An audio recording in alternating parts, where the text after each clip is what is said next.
We just completed 17 days of in-person early voting with record turnout. Already, nearly 4.5 million voters have successfully cast ballots in this election, or 57% of the registered voters. And as we've said, voter turnout in the 25 western North Carolina counties affected by Hurricane Helene continues to outpace turnout statewide. In those 25 counties, voter turnout is at 59%, 2 percentage points higher than turnout statewide. And even with the tremendous turnout, aside from some long lines in some locations, very few voters had any issue casting their ballot. So despite all of the naysayers, despite all false information and sensationalistic rhetoric out there about elections, and despite a devastating hurricane, we are making this happen in North Carolina. That brings us to Election Day. We expect more than 1 million voters will cast their ballots in North Carolina on Tuesday. More than 2,650 polling places will be open across the state from 6:30 a.m. to 7:30 p.m. Voters in line at 7:30 p.m. will be able to cast their ballot. Voters should go to their assigned polling place. To find your polling place, use the voter search tool on the State Board website, ncsbe.gov. And don't forget to bring your photo ID. This morning, we sent out a press release titled 10 Tips for Election Day Voters in North Carolina. Please share these tips with your audiences so we can have a smooth election day as well. Also, as a reminder, all voters can watch results come in on election night at the State Board's election results dashboard. I want to switch gears for a moment and talk about those voters who have received an absentee ballot but have not yet returned it. Absolutely, positively, do not mail your ballot at this point. It will not make it in time to be counted. You have two options. You can deliver it by hand to your County Board of Elections through 5 p.m. today or by 7:30 p.m. tomorrow, Election Day. Absentee ballots cannot be dropped off at Election Day voting sites. Or you can discard your absentee ballot and vote in person at your Election Day polling place. Finally, this morning, I want to appeal to all North Carolinians. If you're participating in this election as a voter, as a poll worker, observer, or campaigner, please treat others with dignity and respect. We want to remind all North Carolinians that state and federal laws forbid intimidation or interference with voters. It is also a crime to interfere with election officials carrying out their duties. Penalties for violations include prison time, a fine, or both. The State Board takes these incidents very seriously. When they occur, we will work with our law enforcement partners to respond. Voters who are harassed or intimidated should notify an election official immediately. We know the political climate in our country is tense, but North Carolinians proved throughout the early voting period that they can put that aside and participate peacefully in this election process. Let's continue that momentum on Election Day. Let's make North Carolina a model for accessible, safe, secure, and accurate elections. And with that, we will take your questions. We'll start with questions in the room. Make sure to go to the mics if you're going to ask a question from the room, and then we'll go to those online or by phone. And if you're online or by phone, you'll need to press 1 in order to ask your question. Laura? Laura Leslie with WRAL News. A couple questions real quick. Number one, Western North Carolina. You mentioned the turnout's been high. How many sites do they have in tents, either early voting or precinct sites for Election Day? We had no early voting sites set up in tents, but we do have 7 tents across 4 are in Yancey County and then 1 each in Buncombe, Burke, and Haywood County. I think the best news is that there is some sort of roadway now, even if it's a temporary roadway, in place to even those tent structures. And then security, you mentioned, tense atmosphere. Have you had specific security threats throughout this process or over this weekend? Or also, I guess part 2 is, have you heard of an increased number of interactions over the weekend, or have you heard threats about what might happen on Election Day? Really, the hostility and so forth has been at a very minimum. In keeping with elections, especially presidential elections, there's been a few verbal, more than anything, altercations between campaigners or individuals who have inappropriately approached voters in the buffer zone or as they approach to vote. But all in all, it's been very calm. We are monitoring because we know from our counterparts in other states that there have been some artificial intelligence videos that have been put out. There's been some attempts for denial of service attacks on other state websites. And so not only are we monitoring for physical security, but we're also monitoring for cybersecurity as well. Has the state board or county boards taken any extra measures for security for this election? Since the last presidential election, we have worked with our federal partners to conduct what we call safe assessments. Those are physical security assessments at all the county offices. These then have a tailored approach to what works for their setup. So there are some offices that have installed panic buttons. Others needed to reconfigure their entry space to create a protective barrier between the workers and the public area. So it just depends, but yes, we have taken protective measures. We've also been working closely with law enforcement. Law enforcement cannot be stationed at polling places in North Carolina, but they can be on hand. We've done training with them. They've done training for us to make sure that we know, when they're called in, what are election laws, what are, other laws that they have to consider when they're helping to keep the peace or deal with the disruption. Yes. Good morning, Michael Perchik, ABC 11. A couple of questions with the timing of the votes being counted. Can you walk us through what that process looks like, when the votes can start being counted, when you anticipate those first votes to be uploaded to the Board of Elections website with those unofficial results? Certainly. So when the polls close at 7:30 p.m., we will be able to release absentee by mail ballot returns. Those will have been tabulated by the County Board of Elections on Election Day and then ready for upload when the polls close. After that, there's been a change in state law to where we cannot release early voting results at that time from the in-person early voting period. So those will be closed, those will be tabulated at the time that polls close, and so we'll begin uploading those as we're uploading Election Day results. I think everyone needs to be mindful that no election results are modemed in. So in those Election Day, over 2,600 polling places, they have to be driven in, those results and those ballots, to the county boards of elections. And so if you think about if there's anyone in line at 7:30 p.m., until those last voters have voted, those workers will not be able to bring in results or close down their polling places. So the bulk of results are going to be uploaded between 9:30 p.m. and 11 p.m. most likely, given the drive time that it takes in many of our counties. And we'll just push them out as quickly as we can. It's going to feel a lot like the state fair traffic when we had a concert going on at the same time.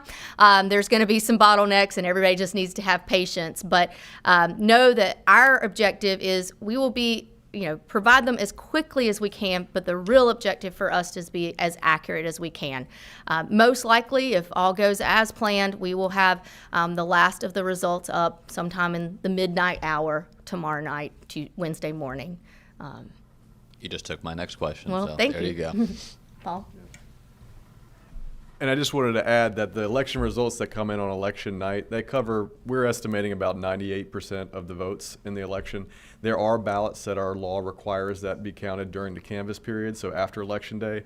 Any absentee ballots that come in on election day, so Karen was mentioning before about voters who have not yet put it in the mail, they need to bring it into the County Board of Elections office. So if those ballots come in on the election day in the office, they can't be counted that day. They have to be counted at a subsequent meeting during the canvass period.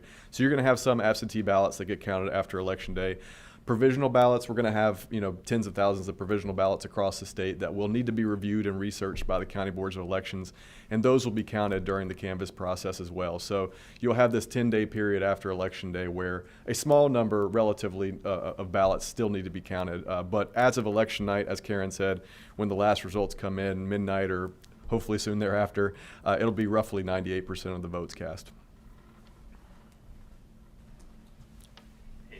With CNN, thanks for doing this. Yes. So I want to ask more about intimidation. And so the first part of that question is, can you speak to whether there have actually been incidents already of intimidation at polling places that have crossed the line to the point that state or local officials are actually going to take action on those incidents?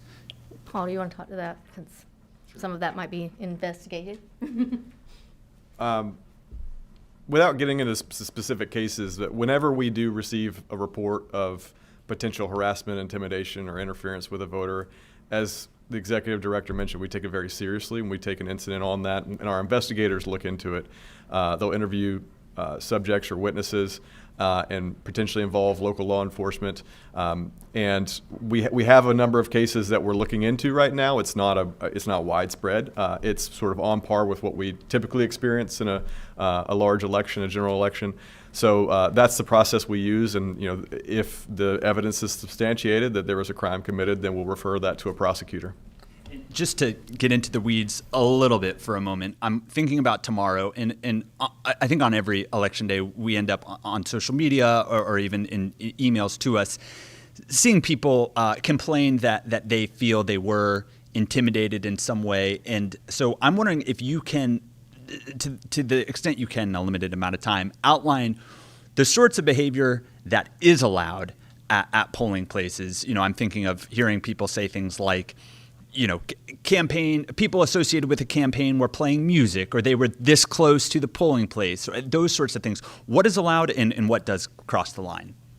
Sure, yeah, that could go over a lot of different things, but we have a pretty detailed memo, and Pat can get that to you, that we released in 2022 that details what is okay and what is not okay in terms of conduct of the polls.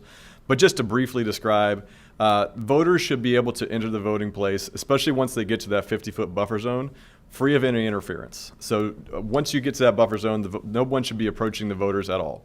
Even outside of that buffer zone, though, when a voter parks their car in the parking lot and is approaching the voting site, we want to make sure that no one is interfering with their ability to get into the voting site.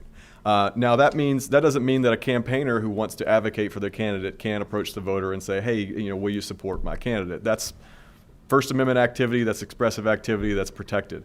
But where it would cross the line is if someone is, instead of just advocating for their candidates, if someone is, questioning the voter aggressively about, are you qualified to vote, and that sort of thing. Trying to assume the mantle of an official that's questioning a voter and whether they can go into the polls. That's the sort of thing that can be intimidating. Another thing that would be against the law would be someone approaching a voter and saying, hey, you can't vote here. Actually, they've moved the voting place somewhere else. Providing false information about the voting process is a crime. So if anyone does that, they would be committing a crime, and if we get that reported, we will investigate it and refer it to prosecutors. Maggie Newland with CBS 17. With the voter ID law in effect, are you seeing statewide a larger number of people needing to cast provisional ballots due to not having an ID with them, and will that affect potential timing of any results? We do have an uptick in provisional ballots because of the photo ID law, but not anything unmanageable. And that is actually how the process works. If someone presents themselves to vote and they do not have an acceptable form of ID, then they are offered the opportunity to bring that acceptable form of ID back to the County Board of Elections before the day before canvass, so 9 days after election on the 14th, or they can complete an exception form. And that exception form can list reasons they were unable to obtain an ID, like lack of transportation, work or school conflict. It also can be because of natural disaster. So we've had that used some in Western North Carolina. And then it can be for religious objection for having your photograph taken. So, that is the process. They complete that form and give indication. They complete a provisional ballot, and it goes back to the County Board of Elections, and we will count those during Election Day. There is a report that comes out the day after Election Day indicating the number of provisional ballots. So we'll have a better idea the day after how many need to be considered. And they could still be a provisional ballot because of non-photo ID reasons. Someone appears and they are not on the poll book. We will research why and determine if they're an eligible voter. And can you talk at all? I know we've talked about record early voting turnout. Have you noticed any patterns that you can compare to previous years, especially when it comes to unaffiliated voters and also young voters? I don't have the data in front of me. As I recall, the Democrat and Republican Party and unaffiliateds were very high in their turnout. And of course, there are more unaffiliated voters in North Carolina than either of the two political parties. So it's not surprising that they would be sort of neck and neck in terms of turnout.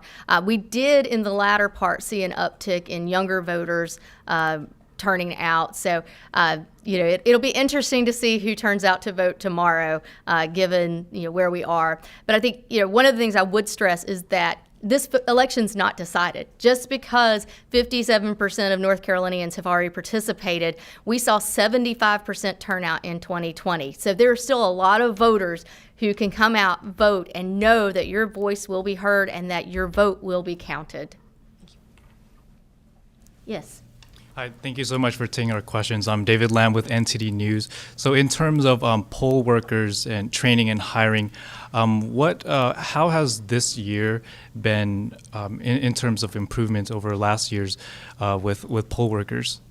We, in terms of, we've had no issues recruiting poll workers. It's been pretty remarkable. It takes about 25,000 individuals to make voting happen at these polling places. And we were even concerned in Western North Carolina that we would see some difficulty. And so part of the resolution and legislation gave flexibility to those counties to allow for people outside the county. And yet they never had to exercise that option. They were able to find workers within their counties. I think whether it's because of Hurricane Helene or just their commitment to this as their civic duty, people want to give back and they want to be involved. And even though they know that the environment has changed and there's more hostility and so forth, I think some people do it in spite of that they know that it takes them to make this happen. They know our processes and how they work. They know that it's a bipartisan effort, and they're committed to that oath that they take. And so we've done well in North Carolina. The political parties do have input on those workers, and so that gives the bipartisan approach. That also gives us a pool of folks to recruit from and work with. And so, all in all, our utmost thanks goes out to those people, those 25,000 North Carolinians who are willing to work these really long days. It's essentially a volunteer job for the pay that they get, but they are exceptional folks for doing this work and serving their neighbors and communities. And on Election Day, how frequent would the results dashboard be updated? The results dashboard is going to be updated, just ongoing process. As with it being dispersed across 100 counties, we don't have set times that they do their uploads. They do those as they come in, and they're able to, just do a verification check against the tapes. So it will just be ongoing and refreshing continuously. Thank you. Mm-hmm. Hi, Rusty. Rusty Jacobs, WUNC. So you addressed poll observers, voters, and the polling sites and any interactions that have already occurred or could occur on Election Day. But what about post-election unrest? Be it candidates questioning outcomes, be there partisan claims of fraud. How much attention have you given that? And how can you prepare, or how have you prepared for that? You know, I've worked in elections for nearly 19 years now, and post-election threats, hostility, harassment were not something that we planned for most of my career. But it certainly has become the case because we've watched our colleagues in Georgia, Michigan, Arizona, Pennsylvania, other parts, even within our own state, where we were not considered as much of a battleground state in 2020, be subjected to death threats, to harassment and hostility and protests and questions of our own personal integrity. And so, you know, it stands without reason that we have tried to learn from them, understand the relationships that we need to have with law enforcement, make sure that law enforcement is aware of the level of threat that we could face, particularly as a battleground state with so much attention on us. And so I think what we've done is to prepare as best we can and consider it more of an insurance policy that we hope we never have to exercise. But that comes into play. The same protections that we've tried to put in place for, you know, any incidents that might happen while voting is taking place will be the things that will be our safeguards through the canvass period and thereafter. And so it is having panic buttons in a lot of our offices. It's having, you know, secure entry into areas. We will maintain our transparency. We encourage people to come watch those sample hand-to-eye counts that we do to verify that the tabulators have tabulated correctly. Come to the canvass meeting and learn how we present the results to the board members and prove that these elections have been conducted accurately and fairly and securely, and understand why we are able to certify these elections, because I have no doubt that that's what's going to happen. And then, you know, I would just, you know, make a plea to the candidates and elected officials. Have a peaceful transition of power. Accept the results. Concede defeat when necessary. And please recognize that it is members of this community. It is election professionals. It is these are people who have sworn oaths, and this is a bipartisan effort to ensure that every eligible voter is able to cast their ballot and that these results are tabulated and determined securely, accurately, and correctly. Hi, I'm Helen Koster from Reuters. Thank you for your time. You mentioned that you've seen an uptick in younger voters. Have you seen any patterns with regard to men, women, and black voters in early voting so far? As I recall the results, we do have the data. We have this published daily on our state board website. So if you have any issues with that, you can get with our communications director and we can provide that to you. But we have seen women outpacing men in terms of turnout. We saw more black voters turning out as we went through the 17-day period, so their percentage of turnout was ticking up. And a lot of this data, again, is available on our daily sheets that we've been maintaining through the early voting period. And a quick follow-up. You talked about some of your post-election planning. Can you talk about any staffing changes that you've implemented since 2020 in terms of the potential reallocation of resources to different issues, given these heightened threats this year? Actually, we do not even have the amount of personnel that we did in 2020. We did not receive the appropriated positions or the allocation of some of the federal grant funds to have as many field support specialists as we did in 2020. So we have stretched and we have made it work. And I think that is just a testament to the dedication and the passion and commitment that, particularly at the State Board of Elections, that the staff has to ensure that these elections go as smoothly as possible. So, you know, it has been really an effort to maintain the partnerships that we have in place with cybersecurity experts here in North Carolina, through other agencies, through the federal agencies, and to you know, as we have often been asked to do more with less, and that is what we have done. And I think it's exceptional what we've been able to pull off by the State Board of Elections, and the counties. Many of them have faced the same struggles in not having adequate resources and personnel, but they've made it work. Thank you. Laura Leslie with one quick follow-up to Rusty's question. And this has to do with legal suits. This might be a question for Paul. I don't know. How many lawsuits have been filed already about this current election? against the Board of Elections? I'll let you deal with that one. I don't know the exact number, but it's about the conduct of this current election. It's probably around 10, and most of those are in different phases of litigation. Nothing. We have one case that has been briefed about overseas voters that are U.S. citizens that is being briefed right now to the state Supreme Court. That's the only case that I'm aware of that could conceivably have a decision before or on election day.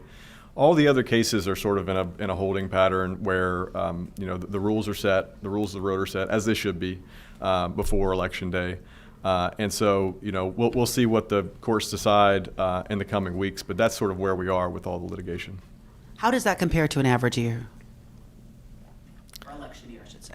I would say that the volume this year compares, maybe not quite as heavy as 2020. 2020, we saw a lot more litigation over voting rules just because of the pandemic and a lot of groups being concerned that the regular voting rules were not going to be adequate to make sure that all voters would be able to cast their ballots. So I don't think it's quite as high as it was back in 2020, but as the executive director mentioned, we're a battleground state, so we are experiencing some litigation because of that. Our sister states like Pennsylvania and Georgia have seen more litigation than we have comparatively, but it's still a significant amount. Okay, looks like we can go to the phones or online for questions. Remember to press 1 to have your question go live.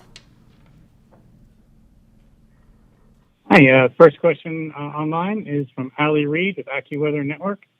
Allie, please go ahead.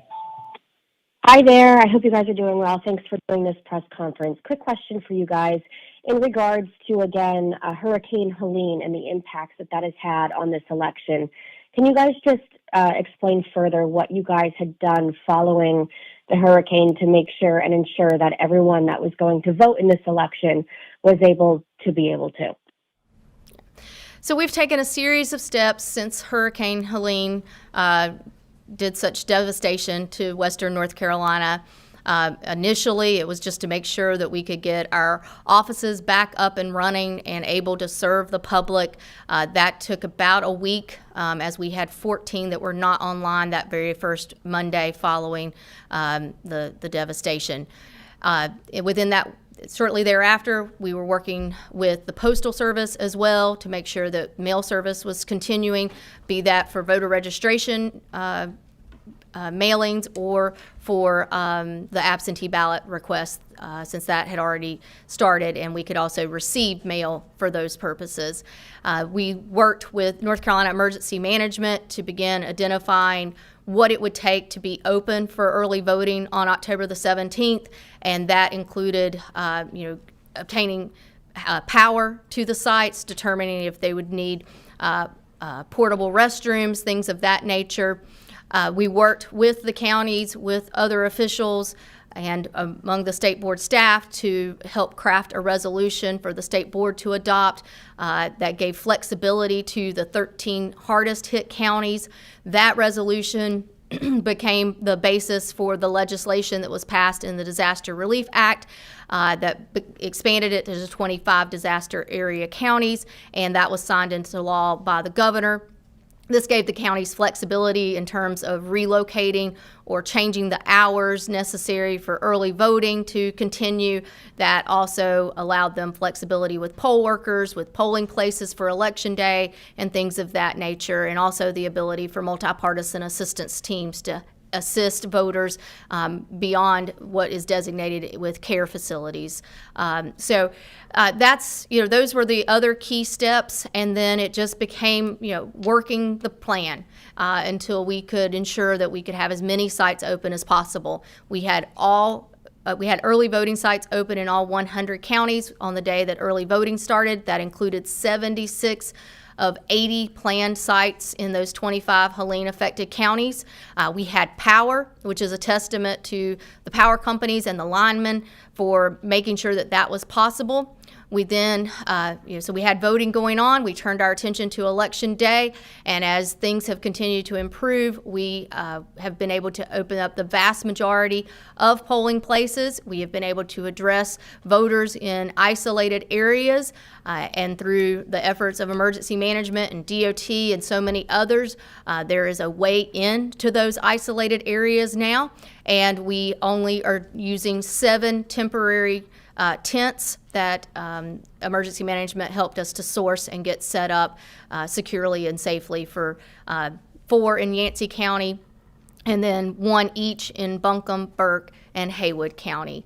And then I think, to know that this has worked well, you look at the turnout and the fact that Western North Carolina is outpacing the rest of the state thus far is just a testament to the dedication and the extraordinary efforts by the election officials, by our partners at the state, local, and federal levels to make sure that even when devastation struck, that did not stop voting. Next question online. Next question goes to Tom Frank with Politico. Tom, go ahead. Yeah, I have a question. You mentioned the 7 tents. How many voting sites in the western and the 25 affected counties have been moved from their previous or planned location? I'll ask you to let our comms department give you that specific data. We've obviously had to make some different kinds of adjustments. In some cases, it's the same site is being used, but the tent has been placed there. In some situations, it's that we actually did have to relocate, but it may just be a facility that's across the street or just down the road. In some cases, we haven't necessarily completely shut down the facilities. We've just had to make adjustments. So if you want to know some more specific data, let our comms department give you that information. Next question. Next question is from Chris Crome, facing south. Chris, go ahead. Hi, this is Chris Crom. Thank you. A question about mail ballots. The latest data I saw that there were some 200,000 mail-in ballots that had been requested that hadn't been returned yet, so just under half. That'll obviously change today and tomorrow as those ballots come in, and you gave very clear instructions that voters shouldn't mail the ballots at this stage. They need to take them directly to election board offices. And there's definitely been some concerns and talk about mail delays. So just wanted to get your thoughts about that situation, and specifically what advice you would offer to voters who might be worried about whether their ballot will arrive in time by 7:30 tomorrow, and anything that media outlets or others can do to inform voters about their options. Thank you. So we do have a number of more requests that were made than ballots have been returned, but that's not uncommon. There are a lot of folks who will make sure that they have that ballot in case that's the way that they would like to vote, and they just see how their schedule or the weather or whatever might be their motivation determines whether they go and vote in person either during early voting or on election day. So we do anticipate it's not going to be a one-for-one on requests to return for absentee ballots. Voters can't, if they choose to vote in person, instead of using that absentee by mail ballot that they've already received, they can discard it and go to their election day polling place. If they have not mailed it back in and they do want to vote absentee by mail, mail is not going to get delivered at this point. It's too short of a window, and certainly the guidance by the Postal Service is to allow for a week, and we do not have a week at this point. So they should deliver that to their County Board of Elections office today during business hours or by 7:30 p.m. The law did change in North Carolina, and this is our largest election where it has been in effect that absentee by mail ballots must be returned to the County Board of Elections in their hands by 7:30 p.m. on election night. So that is 7:30 p.m. tomorrow, Tuesday, November the 5th, in order for it to be counted. There is no longer a grace period or a postmark circumstance in North Carolina any longer. Now with Hurricane Helene, voters who choose to vote by mail and are registered in one of those 25 affected counties, there is the option for them to take that to a county board of elections outside of their home registration. We are logging those, time stamping and date stamping those, and they are being securely returned to the home or issuing county board of elections. And so they are the only voters who get that exception. All other voters who want to return their absentee by mail ballot must do so in person to their county board of elections either today or tomorrow by 7:30 p.m. Absentee ballots, if the voter is not able to return it, absentee ballots can be returned by a near relative or legal guardian, and we will log that information when those ballots are turned in. Next question. Looks like that was the last question online. No other questions. Great. Thank you all so much for helping us to get accurate information out to the voters of North Carolina. We look forward to serving folks tomorrow on Election Day. And remember that polls are open from 6:30 a.m. to 7:30 p.m. And if you need to learn where your voting site is or to look up your registration information or see your sample ballot, that is available on ncsbe.gov through the voter search tool. Thank you.